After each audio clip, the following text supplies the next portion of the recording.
So, namaste everyone. Today I'm going to share something on a few lines by Sri Aurobindo.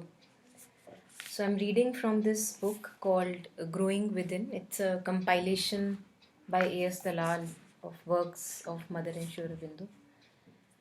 And Sri Aurobindo here says about spirituality. So, he says spirituality is in its essence an awakening to the inner reality of our being, to a spirit, self, soul, which is other than our mind, life, and body, an inner aspiration to know, to feel, to be that, to enter into contact with the greater reality beyond and pervading the universe, which inhabits also our own being, to be in communion with it and union with it, and a turning, a conversion, a transformation of our whole being as a result of the aspiration, the contact, the union, a growth or waking into a new becoming or new being, a new self, a new nature. Beautiful, marvelous lines.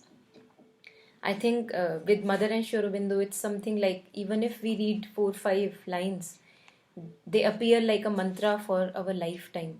So much is there in those 4 5 lines that even that can become a mantra. We don't have to read or go through anything else. But then we have a mind which keeps on jumping, so we do read from time to time. Several words by the masters and mystics. So here I believe, what it means to me here personally for my own journey is that we all have these thoughts, we all have emotions, feelings, sense perceptions. We all have stories brimming up in our head.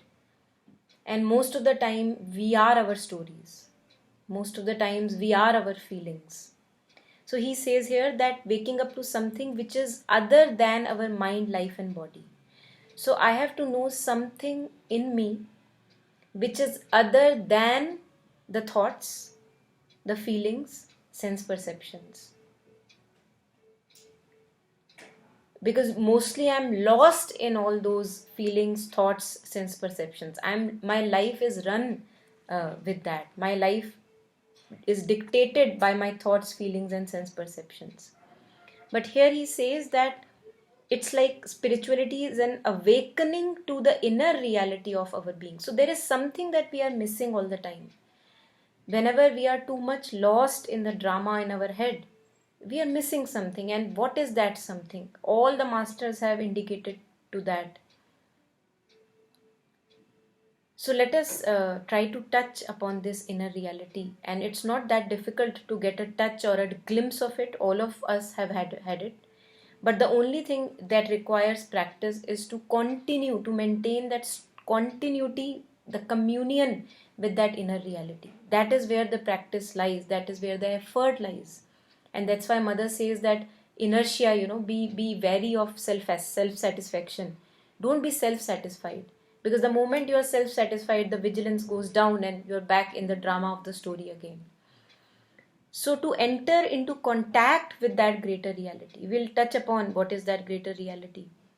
To be in communion with it and union with it. In Mother's prayers and meditations, throughout her prayers and meditations, as if the outer personality, the outer mind, life, body is aspiring towards this union with the inner reality. A turning, a conversion, a transformation of our whole being as a result of the aspiration which comes out from the egoistic state, the contact when we get a glimpse of our true nature, the union, in moments where we are one with our true consciousness, knowingly one. Unknowingly, we are all one with that, but knowingly being in touch with that. A growth or a waking into a new becoming, new being, a new self, a new nature.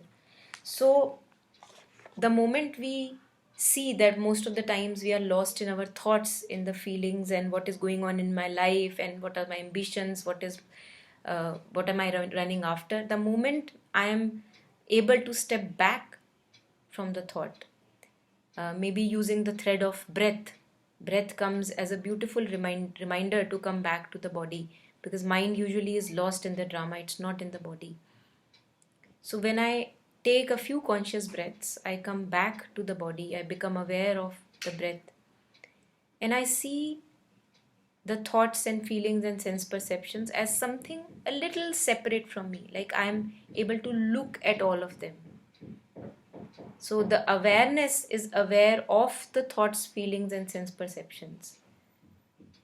But my focus is not the thoughts, feelings, and sense perceptions. Now the focus is the awareness itself, owing to whose presence thoughts, feelings, and sense perceptions are felt. So the moment I am able to tune back into the body, come back into the body, not lost in the drama or the thoughts in the head, something settles within, that nothing is lost, all is here. And then I become aware of the thought stream, I become aware of the stream of the feelings, and I see myself as something separate from the thought and feelings and sensations. So there is a little liberation, there is an inner space that is created in this stepping back.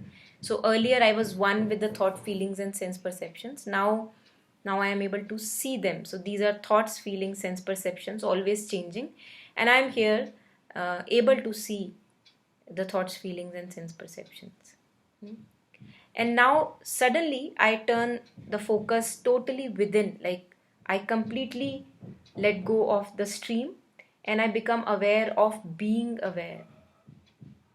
Knowingly becoming aware of being conscious.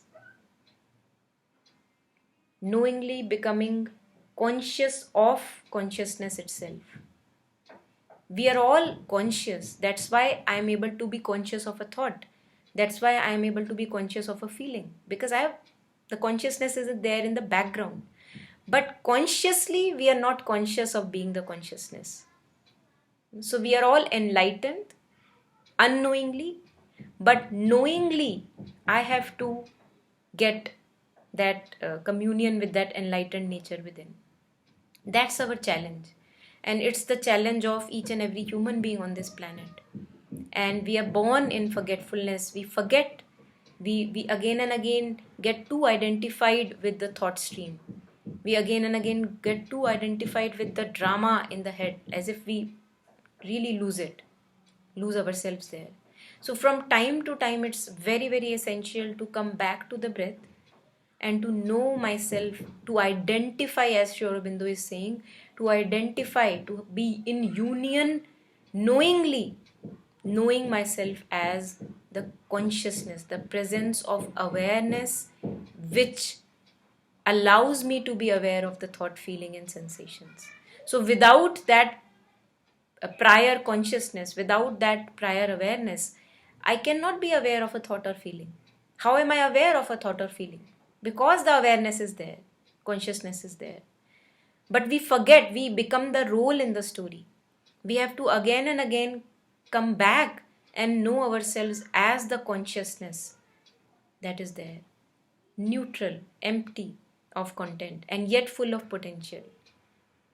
No, it is not dependent on any thought or feeling or sensation. All the thought, feelings, and sensations are dependent on it for their existence. So, to identify again and again with that consciousness that we truly are, rather than identifying with the thought, feelings, sense perceptions, I think that really liberates us every day, moment to moment, from the drama where we get too much engaged in from time to time. So I believe this is my take on a little bit of reflection, and I hope that all of us would give more time to reflect upon these and maybe dream about it and sleep over it so that newer insights may come. Thank you so much.